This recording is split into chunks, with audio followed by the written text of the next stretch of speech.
और नीदरलैंड की main team पे, जो उनकी जूनियर टीम थी, क्योंकि हम लोग भी जूनियर बैच के थे, उनसे हमारा मैच हुआ था। मैंने उनके गोलकीपर पे उनके पैर के बीच से गोल मारा था, अरे हिट से। वाह। हाँ, तो वो गोल मुझे आज तक याद है। उनके जो मेन कोच थे, उन्होंने बोला था कि आप लोग का 10 गोल का मार्जिन होगा, 10 गोल से हमारी टीम आपको हराएगी, 10 गोल से कम नहीं। पर हमारा स्कोर था 6-4। वाह। हाँ, तो हमने उनको फाइट दी। उसके बाद उनको मैच के बाद उन लोगों को पनिशमेंट मिली थी कि तुम लोग कैसे भी, मतलब हम लोग तो बच्चे थे, जूनियर बच्चे थे, तो हम लोग को लोग कुछ समझ नहीं रहे थे वहाँ पे। पर हमने एक लाइन से सारे उनके क्लब्स को हराया था, सारे क्लब, एक भी क्लब से हम नहीं आ रहे। वाह। हाँ, ये तो तो काबिले तारीफ है, मुझे लगता है कि बहुत बड़ी बात है। जैसे बस मेरा यही सपना है कि ये ओलंपिक खेलें और इंटरनेशनल बने, उसमें भी गोल मारे, ये आगे बढ़े। बारे में और जिस मेरी दिली इच्छा शुरू से ही था कि जो मुझे नहीं मिला वो मेरी बेटी को मिले। तेरे माथे पर ये आंचल तो बहुत खूब है, लेकिन तो इस आंचल से परचम बना लेती तो अच्छा होता। परवीन शाकिर का ये शेर आज मुझे याद आ रहा है, इसलिए क्योंकि आज मेरे बगल में जो महिला बैठी हैं, उन्होंने इस शेर को चरितार्थ करके दिखाया है। इन्होंने अपने आंचल को परचम बनाया है और इस परचम को लहराया भी है। दोस्तों, मेरे साथ फिलहाल दीक्षा तिवारी जी हैं, जो कि हॉकी प्लेयर हैं, नेशनल हॉकी प्लेयर हैं, और बहुत सारे अवार्ड्स इन्होंने जीते हैं। और जिस तरीके से इन्होंने हॉकी के इस खेल में, इस क्षेत्र में इन्होंने परचम लहराने का काम किया है, जिस तरीके से इन्होंने अपना नाम बनाया है, वो अपने आप में एक बेहद इंस्पिरेशनल स्टोरी है। इसीलिए आज इस कहानी को आपके साथ साझा करने के लिए हमारे साथ दीक्षा जी हैं। दीक्षा जी, बहुत स्वागत है आपका। Thank you so much. उदया पब्लिक स्कूल आपके बच्चों को देता है स्वर्णिम भविष्य। ये कराता है आपके बच्चों का बौद्धिक विकास।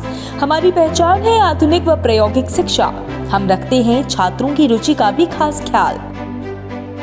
उतना ही नहीं, नए सत्र में बच्चों को दी जाएगी हाइब्रिड क्लासेस, ताकि हर बच्चा बन सके विश्व निर्माण का आधार।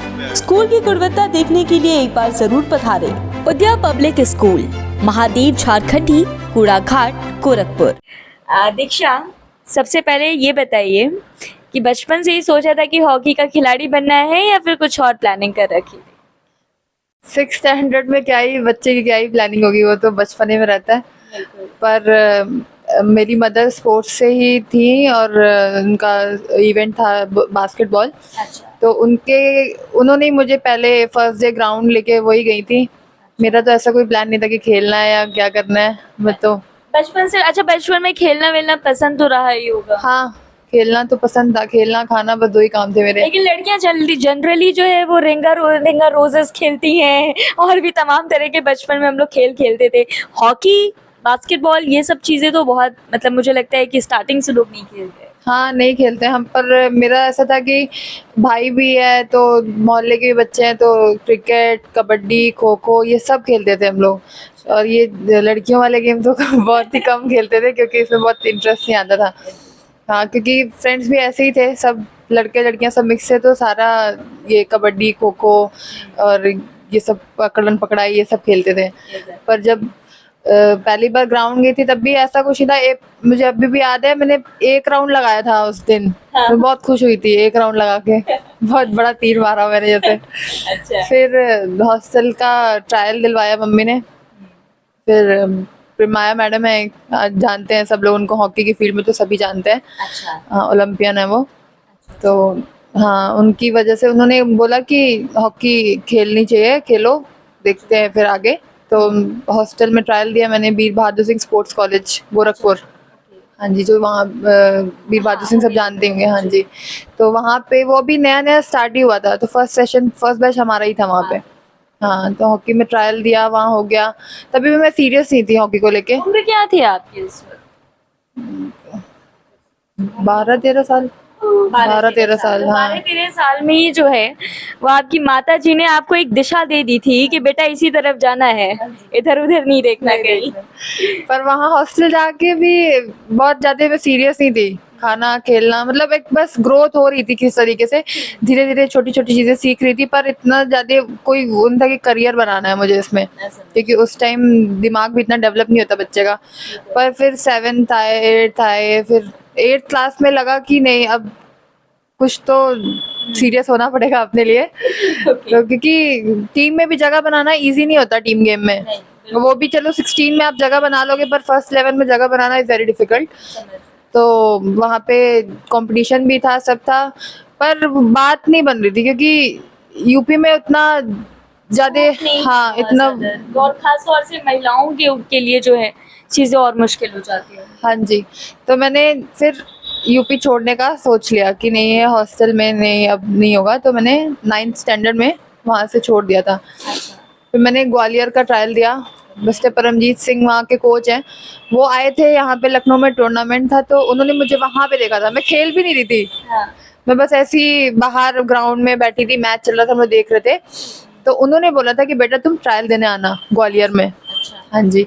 तो मैंने वो बात अपनी मदर को बताई, तो मेरी मदर ने बोला कि अच्छा ठीक है चलो, क्यों नहीं, ट्रायल देने जाना चाहिए। फिर मई का महीना था जब ट्रायल हुआ था, वहाँ पे बहुत बुरी गर्मी थी। फिर मम्मी लेके गई मुझे वहाँ पे ट्रायल देने। फिर ट्रायल दिया, मुझे कुछ नहीं आता था, तो सर ने मेरी हाइट पर्सनैलिटी देखी और एक स्किल थी मेरे पास हिटिंग की, वो भी बेकार मतलब कोई। अच्छा दीक्षा, मैं जान सकती हूँ कि हॉकी में भी आप सबसे ज्यादा आपका पकड़ किस चीज में है, क्या करते हैं आप इसमें? हिटिंग मेरी स्पेशलिटी है। क्योंकि जब मैंने ग्वालियर में ट्रायल दिया था तो भी मुझे कुछ नहीं आता था, बस एक हिटिंग ही थी, वो भी फोर्स बहुत था हिट में, बट मतलब क्वालिटी नहीं थी, कभी उठ रही है, कभी किधर जा रही है, कभी किधर जा रही है। उसके लिए मैंने इतनी मेहनत की, वो तो मैं बहुत थैंकफुल हूँ परमजीत सर का कि उन्होंने मेरे ऊपर ट्रस्ट दिखाया और मेरे ऊपर इतनी मेहनत की कि जौहरी को पहचान होती है हाँ हीरे की। जी, वो उनसे मतलब उनके जैसा कोच मैंने आज तक देखा ही नहीं गई। इतनी मतलब इतनी अच्छे से उनको पहचान है ना, कोई एक बेकार से बेकार प्लेयर होगा, उनको पता है कि उसको कहाँ खड़ा करके हमको कैसे उसको यूटिलाइज करना है, वो वैसे उस प्लेयर को खिला देंगे। आप सोचेंगे नहीं कि वो इतना बेकार प्लेयर कैसे खेल गया। तो वहाँ से थोड़ी पॉलिशिंग मिली आप? हाँ जी, पॉलिशिंग, बहुत पॉलिशिंग मिली। उन्होंने बस सिखाया कि ऐसे करना है। फिर हमने 2 बजे, हम 1:30 बजे स्कूल से आते थे, खाना खा के 2 बजे तक रेस्ट किया, 2:30 बजे सीधे ग्राउंड में। धूप है, बारिश है, कोई फर्क नहीं पड़ रहा है, हजार बॉलें मार रहे हैं, फट रहा है, हाथ फट रहा है, पर मार रहे हैं। वही देना है आज कि अब सर बोलते हैं कि अभी मैंने नेशनल पे गोल मारा तो सर ने बोला कि दीक्षा को बोलो अपने कॉलर नहीं खड़े करेगी। तो मतलब अभी तो हिटिंग बहुत खत्म हो गई है। पहले तो हिटिंग से ही दिलीप तिर्की वगैरह सब लोग हिटिंग से ही गोल करते थे। अभी नेशनल में ही सर ने एक दिन हम लोग की मीटिंग ले रहे थे मैच के टाइम पे, सर ने एग्जांपल दिया, उनके ब्रदर भी फुल बैक खेलते थे, उन्होंने हिटिंग से ही बेस्ट स्कोरर का खिताब लिया, हिटिंग से, सिर्फ हिटिंग से। तो मेरा एक ये भी कहना है कि जो हिटिंग को लोग आजकल भूल गए हैं, लोग स्लैप पास सब ठीक है, पर हिटिंग पे भी थोड़ा फोकस करना चाहिए, क्योंकि जो हमारा बेस होता है ना, पहले हम हिटिंग से ही ऊपर आए हैं, तब उसको थोड़ा देखना चाहिए लोगों को। दीक्षा, आपसे स्टार्टिंग में भी जब मैं आपसे बात कर रही थी तो आपने एक बात कही, आपने कहा कि आप गोरखपुर से निकलना चाहती थी। मैं जान सकती हूँ कि मतलब जब भी एक बच्ची, गोरखपुर की बच्ची, अगर ये सोचती है कि उसको नेशनल खेलना है, उसे हॉकी खेलना है, तो आखिर ये ख्याल उसके जहन में क्यों आता है कि गोरखपुर से निकल के ही कुछ होगा, गोरखपुर में रह के क्यों नहीं होगा? एक तो गोरखपुर में फैसिलिटीज नहीं थी जब मैं थी, तो अभी तो स्पोर्ट्स कॉलेज में टर्फ लग गया है, पर अभी भी वो बात नहीं है, क्योंकि पॉलिटिक्स तो बहुत है अभी भी पॉलिटिक्स बहुत है। अभी रिसेंटली नेशनल गेम्स हुआ था गुजरात में, तो उसके लिए मैं गई थी ट्रायल देने, लखनऊ में ओपन ट्रायल रखे थे, वहाँ मैं ट्रायल देने गई थी, पर मेरा सिलेक्शन नहीं किया था उन लोगों ने। मैंने क्वेश्चन भी किया कि कोई कंपटीशन नहीं है, कुछ नहीं है, तो आपने सिलेक्शन क्यों नहीं किया? तो कहते हैं ना, एक दूसरे पे बात टालनी, मेरा इसमें कोई हाथ नहीं था, मेरा इसमें कोई हाथ नहीं था, अगर ऐसी बात है तो मैं दोबारा देखूंगा, इधर देखूंगा, उधर देखूंगा। तो ये सब चीजें थी, और वही कहीं ना कहीं सोर्स काम आ जाता है और टैलेंट जो है वो दब जाता है। हाँ, आप कह सकते हैं, क्योंकि यूपी की बहुत अच्छी टीम बन सकती है, यूपी में बहुत टैलेंट है। हाँ, लड़कियां बहुत अच्छी हैं, मेहनती लड़कियां भी बहुत हैं, पर वही है कि एट द एंड जब टीम बनती है तो ये सब चीज़ों को निगलेक्ट करके और बाकी चीज़ों को ऊपर रखा जाता है। तो मुझे लगता है कहीं ना कहीं उत्तर प्रदेश इसी वजह से पीछे रह रहा है। यही एक रीज़न है, क्योंकि अगर आप जेन्युइनली एक अच्छी टीम बनाएंगे तो आपको देखिएगा यूपी का लेवल कितना ऊपर आ सकता है। ग्राउंड लेवल पे कोई काम नहीं कर रहा है, बच्चे तैयार करेंगे तभी तो वो बच्चे ऊपर उठेंगे। अभी आप एमपी में चले जाइए, मैं जहाँ पे मैंने 7 साल स्पेंड किए अपने, मैंने मैंने तो वहां जाके देखा है कि कंपटीशन होता क्या है, हॉकी कहते किसको है। वहां पे जाके मुझे पता लगा। वहां पे मैंने जब फर्स्ट ईयर गई थी तो मैं कुछ नहीं थी, ना मैं रनिंग अच्छी थी, ना मेरी हॉकी अच्छी थी, मेरा स्किल कुछ भी अच्छा नहीं था। मैंने वहां देखा, लड़कियों को सीखा, विद इन 2 इयर्स मैंने वहां की फर्स्ट 11 टीम में जगह बनाई, विद इन 2 इयर्स। तो मेहनत के ऊपर भी डिपेंड करता है, पर एक अच्छा कोच होना भी बहुत ज़रूरी है ताकि वो आपको सपोर्ट करे। अब लड़कियों को देख के हम सीख रहे हैं, हम सब कर रहे हैं, पर वहाँ मतलब वहाँ का हर चीज़ अलग है। आपको फैसिलिटीज़ है, कोच अच्छे है, माहौल है, तो बच्चे को अपने आप मन करता है। स्टडी भी साथ साथ में, ऐसा नहीं कि सिर्फ खेल ही रहा है, स्टडीज़ भी है साथ में। मैं अभी इसी के ऊपर आने वाली थी, क्योंकि वो कहावत है ना कि पढ़ोगे लिखोगे तो बनोगे नवाब, खेलोगे कूदोगे तो होगे खराब। हमारे घर वाले अक्सर हमें इस तरह की जो है वो कहावतें सुनाते हैं। तो आपकी माता जी ने या पिताजी ने कभी नहीं बोला कि भाई खेल कूद के क्या हो जाएगा? वैसे तो आपने बताया कि आपकी माता जी बहुत सपोर्टिव है। हाँ जी, मदर भी फादर भी दोनों जन लोग बहुत सपोर्ट किया उन लोगों ने मेरा। और पढ़ाई भी साथ साथ में चलती रही। मैंने अपना 10th 11th 12th सब ग्वालियर से किया, इवन कॉलेज भी किया। अच्छा, ये पढ़ाई और स्पोर्ट्स, इन दोनों के बीच में सामंजस्य बिठाने में कभी दिक्कत नहीं हुई? नहीं, दिक्कत नहीं हुई, क्योंकि कहते हैं ना स्पोर्ट्स वालों का दिमाग थोड़ा ओवर एक्टिव रहता है। हम लोग विद इन मतलब सिर्फ 3 मंथ्स लेते थे पढ़ने के लिए, बोर्ड हो चाहे जो, हम लोग 3 महीने में ही कवर करते थे। अच्छा। हाँ, पूरी रात पढ़ रहे हैं, एक दूसरे के साथ ग्रुप बना के पढ़ रहे हैं। तो हम लोग को इतना भी फ्रीडम नहीं मिलता था प्रैक्टिस में, क्योंकि सर गुस्सा करते थे अगर प्रैक्टिस मिस करो तो जितना भी टाइम मिलता था हम लोग पढ़ते थे। और फिर जब 1 महीना रह जाता था तो थोड़ा छूट मिल जाता था हम लोगों की, मॉर्निंग प्रैक्टिस करके आपको पूरा दिन मिल रहा है, आप पढ़िए। अच्छा, पढ़ाई के परसेंटेज को लेकर के कभी प्रेशर रहा पेरेंट्स का कि नहीं इतना परसेंट तो आना ही आना चाहिए? नहीं, कभी नहीं। जैसे जनरली होता है ना बोर्ड्स में बच्चों को कि नहीं 80% के नीचे आया तो फिर भाई शामत है तुम्हारी। नहीं तो मेरा फोकस दूसरा था ना। अच्छा। मेरा हॉकी के प्रति ज़्यादा फोकस था। स्टडी तो चल रही थी साथ में, क्योंकि सर्टिफिकेट होना भी बहुत ज़रूरी है, उसके बिना तो, और थोड़ी नॉलेज भी होना ज़रूरी है, क्योंकि आपको हर जगह हर सबके सामने प्रेजेंटेबल लिखना ज़रूरी है। तो अगर आप पढ़े लिखे नहीं होंगे तो आपकी पर्सनैलिटी डेवलप नहीं होगी। तो वो चीज़ चल रही थी साथ में, पर कभी ऐसा प्रेशर आया ही नहीं मेरे ऊपर कि तुम्हें परसेंटेज लाना है, ये लाना है। बल्कि मेरे पेरेंट्स तो चिंता करते थे तुम पास हो जाओगी कि नहीं। अच्छा, घर वालों ने कहा कि बेटा पास हो जाओगी कि नहीं? पर मेरे अच्छे मार्क्स थे, ऐसा नहीं है। 12th मेरे फर्स्ट डिवीजन है। तो ये तीर मार लिया आपने। हाँ जी। धीरे धीरे दिमाग खुला, कंपटीशन देख के बच्चे को अपने आप अकल आ जाती है कि हाँ, कम मेहनत से नहीं, ज़्यादा मेहनत से, एक्स्ट्रा मेहनत करनी पड़ेगी, तभी जाके हम ऊपर आएंगे। हाँ जी। वेल दीक्षा, भाई आप बताओ कि अभी आप क्या कर रहे हो फिलहाल, मतलब कहाँ पे काम कर रहे हैं, कैसे कैसे? अभी मैं इलाहाबाद में पोस्टेड हूँ, प्रयागराज जंक्शन पे, as a deputy CTI checking staff हूँ मैं, TT। अच्छा, और आपने ज्वाइन कब किया था? मैंने ज्वाइन किया था 2015 में। 2015 में ही आपने ज्वाइन हाँ जी, 15 अक्टूबर। 15 अक्टूबर। अच्छा दीक्षा, ये बताइए अभी फिलहाल आप कितनी जगहों पर जा चुकी हैं, खेल चुकी हैं? वैसे तो आप नेशनल लेवल की प्लेयर हैं, लेकिन फिर भी मैं आपका सफ़र जानना चाहती हूँ। ये सफ़र कैसा था, और अभी आपका जो गोल है, फाइनल गोल जिसको हम डेस्टिनेशन कह सकते हैं, वो क्या है? मेरा सफ़र तो बहुत अच्छा था। मैंने बहुत मेहनत की है। वो मैं दिन सोचती हूँ तो भी मेरे आंखों में आंसू आ जाते हैं कि मैंने कितनी मेहनत की है, मुझे ही पता है। पर उस जिस हिसाब से मैंने मेहनत की, उस हिसाब से मुझे कुछ मिला नहीं। नौकरी एक अलग चीज़ है, पर जो मेरा सपना था, या मेरे कह सकते हैं मेरे मम्मी पापा का सपना था, वो मैंने अभी तक पूरा नहीं किया है। सपना क्या है वो? इंटरनेशनल होना और ओलंपिक्स खेलना मेरा सपना है। मैं ओलंपिक्स में मतलब अपने गोल के बदौलत अपनी टीम, इंडिया टीम को जिताना चाहती हूँ। मेरा सपना था कि मैं पेनाल्टी कॉर्नर स्पेशलिस्ट बनूं। मैंने इंडिया कैंप से किए हैं, ओपन ट्रायल हुए थे भोपाल में, मैंने वहाँ ट्रायल दिया था, मेरा इंडिया कैंप में सिलेक्शन हुआ। मैंने 4 जूनियर इंडिया कैंप और 1 सीनियर इंडिया कैंप किया है। और नीदरलैंड भी गए हैं हम लोग खेलने, पर MP की टीम की तरफ से। MP हर साल ऑर्गेनाइज करते हैं वो लोग इंटरनेशनल टूर बच्चों के डेवलपमेंट के लिए। तो हम लोग वहाँ गए थे, हमने एक टूर्नामेंट खेला था, मतलब जितने भी क्लब्स थे हमने सबको हराया। और नीदरलैंड की मेन टीम पे, जो उनकी जूनियर टीम थी, क्योंकि हम लोग भी जूनियर बैच के थे, उनसे हमारा मैच हुआ था। मैंने उनके गोलकीपर पे उनके पैर के बीच से गोल मारा था, हिट से। हाँ, तो वो गोल मुझे आज तक याद है। उनके जो मेन कोच थे, उन्होंने बोला था कि आप लोग का 10 गोल का मार्जिन होगा, 10 गोल से हमारी टीम आपको हराएगी, 10 गोल से कम नहीं। पर हमारा स्कोर था 6-4। हाँ, तो हमने उनको फाइट दी थी। उसके बाद उनको मैच के बाद उन लोगों को पनिशमेंट मिली थी कि तुम लोग कैसे भी, मतलब हम लोग तो बच्चे थे, जूनियर बच्चे थे, तो हम लोग को लोग कुछ समझ नहीं रहे थे वहाँ पे, पर हमने एक लाइन से सारे उनके क्लब्स को हराया था। सारे क्लब, एक भी क्लब से हम नहीं आ रहे। हाँ, ये तो तो काबिले तारीफ है, मुझे लगता है कि बहुत बड़ी बात है जिस तरीके से आप मुझे बता रही हैं। तो दीक्षा जी की माता जी भी हैं, आप खुद भी बास्केटबॉल प्लेयर रही हैं, तो मैं आपसे जानना चाहती हूँ कि जैसे जनरली एक माँ जो है वो ये सोचती है कि बच्ची को अच्छी सरकारी नौकरी मिल जाए, बच्ची सेटल हो जाए और मतलब शादी ब्याह कर दिया जाए, लेकिन आपने जो है वो दीक्षा जी को क्लास 6 से ही एक दिशा दे दी थी कि आपको बेटा हॉकी की तरफ जाना है, कहीं और नहीं जाना है।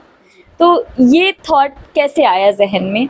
जैसे प्लेयर तो हम भी थे नेशनल लेवल के, तो हम नेशनल से आगे बढ़ नहीं पाए, तो हम खेल के बारे में जानते थे। हम क्या, पढ़ाई तुम खाली पास कर लो, इंटर बीए जो भी करना है कर लो, लेकिन गेम में पीछे नहीं रहना है। और जो हमको नहीं मिला वो तुम्हें मिलना चाहिए, इंटरनेशनल बनो और ओलंपिक में खेलो, बस यही मेरी इच्छा है। हाँ, और दीक्षा जी की परवरिश को लेकर के मैं आपसे बात करना चाहती हूँ, क्योंकि जब एक बच्ची खेलती है तो उसकी माँ की परवरिश, उसकी देखभाल, ये सारी चीज़ों की जिम्मेदारी बहुत बढ़ जाती है। तो कैसे मैनेज किया आपने, क्या क्या एक्स्ट्रा एफर्ट्स लगाने पड़े इनके ऊपर? उसने देखिए नौकरी तो थी ही मेरी, सन 88 में मतलब ज्वाइन किए थे हम, और ये लोग 92 में पैदा हुई, 93 में। उसके बाद जैसे जैसे बढ़ता गया उम्र, तो हम कहे यार इसको हम प्लेयर बनाएंगे, बैडमिंटन प्लेयर बनाएंगे, टीम गेम में नहीं डालेंगे, टीम गेम में बहुत दिक्कत है सिलेक्शन को लेकर के। तो फिर ऐसे हुआ, फिर इसके बाद इसकी तबीयत ख़राब हो गई, कक्षा 5th में बहुत ज़्यादा तबीयत ख़राब हो गई। हम कक्षा 6 से डालेंगे, और ये पीवी सिंधु जो इंटरनेशनल हैं उनकी एकेडमी है हैदराबाद में, तो हम सोचे थे वहीं इसका एडमिशन कराएंगे।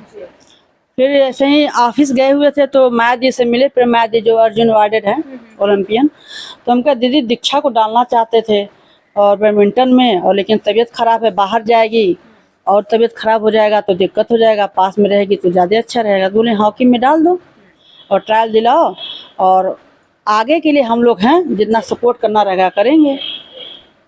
हाँ, तो फिर उसके बाद इनका तबीयत कुछ हल्का हुआ, फिर हुआ कि डालें कि ना डालें। तो हमारे प्रिंसिपल थे वीर बहादुर सिंह के, नरसिंह सर, वो बोले कि जैसे आएगी ग्राउंड में तो एक्सरसाइज करेगी, रनिंग करेगी, तो उसका तबीयत और ज़्यादा अच्छा हो जाएगा। हाँ, तो फिर ट्रायल दिलाए, तो उस समय इनका ज़्यादा डेवलपमेंट नहीं था, सारे लोग परिचित के थे हॉकी के, जितनी मतलब टीचर हैं, कोच हैं, तो हम लोग भी शुरू से ग्राउंड, कक्षा 6 से हम भी ग्राउंड से ही जुड़े हुए हैं, तो सारे लोग जानते हैं। हाँ, तो मतलब एडमिशन हुआ इनका। उसके बाद वहाँ इनका एक बार तबीयत ख़राब हुआ, उसके बाद ये अपना लाइन पकड़ ली, हाँ संभाल ली। और मेरा हर संडे इनका देखभाल करना, वहाँ के वार्डन का मोबाइल नंबर लेना, बात करना, सब ठीक है देखिए थोड़ा सा ध्यान दीजिएगा, ये सब यही सब गाइडेंस था। तो इस तरीके से जो है आपने मतलब पूरी गाइडेंस में रखा है इनको। ये भी लोग ईमानदारी के साथ, हाँ, कोई मतलब कह नहीं सकता है कि दीक्षा ऐसी या ऐसी, ईमानदारी के साथ उन्होंने पूरा मतलब अपना मेहनत, सहयोग, हर एक चीज़। हाँ, कहीं शिकायत का मौका नहीं। कोई जैसे होता है मम्मी इतना पैसा ये वो, कुछ नहीं, इनको तो स्कॉलरशिप मिलता था अपना, उसी में कहते थे मम्मी तुम्हारे लिए कुछ लाना है, यहाँ जा रहे हैं, ये चीज़ मिल रही है। अच्छा। हाँ, तो बच्चे बड़े अच्छे थे हमारे, 3 बच्चे हैं, तीनों बहुत अच्छे हैं। तीनों को स्पोर्ट्स में ही रखा है आपने? नहीं, ये स्पोर्ट्स में है, और बड़ी वाली बेटी का IAS का ख्वाब है। हाँ, तो वो प्रिपरेशन कर रही है, पेपर दे रही है, वही 2 नंबर 3 नंबर ही है। अच्छा, आप गोरखपुर में भी खेली हैं, मैं आपसे जानना चाहती हूँ कि गोरखपुर में आखिर खेल के क्षेत्र में उतने ज़्यादा नाम, उतनी ज़्यादा जो ख्याति मिलनी चाहिए गोरखपुर को, वो क्यों नहीं मिल पाती है आपके अनुसार? पहली बात, प्लेयरों को जो डाइट मिलनी चाहिए, जो उनको जैसे किट हुआ, और जैसे बच्चा हॉकी खेलता है, हॉकी हुआ, तो ये सब सपोर्ट करने वाला कोई नहीं है, अभी भी नहीं है। अब इस समय माया दीदी को मिला है वो कोचिंग के लिए, स्पोर्ट वीर बहादुर सिंह स्पोर्ट्स कॉलेज का ग्राउंड मिला हुआ है, तो अब उनकी वजह से हो सकता है बच्चे और आगे निकले प्लेयर। हाँ, छोटे भी बच्चे जाते हैं प्रैक्टिस करने, हॉस्टल की भी लड़कियां मिलके प्रैक्टिस करती हैं, तो उम्मीद है कि अब बच्चे हो सकता है हॉकी के यहाँ से ज़्यादा निकले। तो दीक्षा ने जितना संघर्ष किया है, और न केवल दीक्षा ने बल्कि उनकी माता जी ने भी जितना संघर्ष किया है इन्हें खेल के क्षेत्र में आगे बढ़ाने के लिए, वो अपने आप में काबिले तारीफ है। आपके लिए भी एक मिसाल साबित हो सकता है। दीक्षा, आखिर में मैं आपसे जानना चाहूंगी, क्योंकि बहुत सारी लड़कियां आपको देख रही होंगी और आपने बताया कि गोरखपुर में टैलेंट बहुत है, लेकिन किन्हीं कारणों की वजह से जो है वो टैलेंट उभर नहीं पाता है। कई बार ऐसा होता है कि उनके नाम काट दिए जाते हैं, वो फाइनल टीम में जो है वो शामिल नहीं हो पाती हैं। तो मैं आपसे उन बच्चियों के लिए कोई मैसेज अगर आप देना चाहती हूँ, कोई टिप अगर आप देना चाहती हूँ, क्योंकि आज आप जो है वो इतने सारे मेडल जीत चुकी हैं, गोल्ड मेडलिस्ट रही हैं, तो आप क्या कुछ आपने जीवन में सीखा है वो कुछ हमारे दर्शकों के साथ साझा कर दीजिए। टैलेंट गोरखपुर में नहीं, पूरे यूपी में बहुत है, पर यही है कि उसको लोग देख नहीं पा रहे हैं या देख के इग्नोर कर रहे हैं, ये उनकी अपनी समझ है। मैं तो बस ये कहूँगी कि जो भी बच्चा है अपना, जो उसको लगता है कि हाँ ये मेरे लिए सही है, उसको वो स्टेप लेना चाहिए, और जो उनके बड़े हैं उनको सपोर्ट करना चाहिए, तभी बच्चा आगे बढ़ेगा। यूपी में नहीं, अगर वो बाहर भी जाके कहीं अपना हॉस्टल में कहीं एडमिशन लेना चाहता है या खेलना चाहता है तो उसको सपोर्ट करें, क्योंकि अगर वो यहाँ से नहीं बढ़ पा रहा है तो उसको कहीं ना कहीं से तो चांस मिलेगा। अगर वो अच्छा है तो ऑब्वियस सी बात है कि वो मिलेगा उसको चांस। जैसे मुझे यूपी में चांस नहीं दिया इन लोगों ने, पर एमपी में मैं फर्स्ट 11 में खेली, मैंने अपने आप को प्रूव किया।